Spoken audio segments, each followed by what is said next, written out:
I'm here with Scott Chasen, UDK beat writer. Scott, what do you think the turning point was in this game for the Jayhawks to turn around and ended up winning? Well, absolutely. You look at the stretch. West Virginia.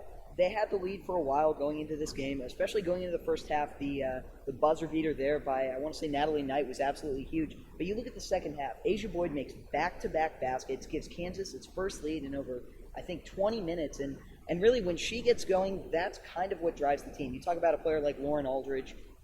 She obviously gets everything started as the point guard of this team, and she initiates the offense. But when Asia Boyd is feeling it, the intensity rises to another level. And it kind of mirrors the player that she is. She's a very intense player on the court, and so when she starts to get it going, the rest of the team really picks it up. We were talking in the press room. Someone brought up the question that it didn't seem like Chelsea Gardner was dominating, but to me it seemed like she really was dominating the game. It seemed like she was the focal point offensively and defensively. What did you see? Well, and definitely I think she was dominating on the boards more than anything.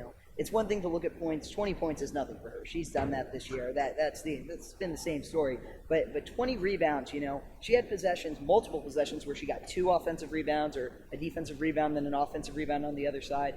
So, just looking at how she controls the game on the glass, it makes such a big difference for the team. They didn't shoot a great percentage in the first half, especially from 3, but they're still able to close it out because they're getting all those rebounds. And honestly, she's a force on the inside. We've heard every single coach come in here after the game and say she was the focal point, she was the first person we looked at, and it really makes a difference. So you mentioned the 3-point shooting, the free throws as well. Those are 2 staples of this Kansas team in terms of offensively what they can do. How were they able to push through and score points even though the 3-point shooting was off and they didn't shoot? They shot below 60% from the free throw line. Well, I think Coach Hendrickson talked about it a bit.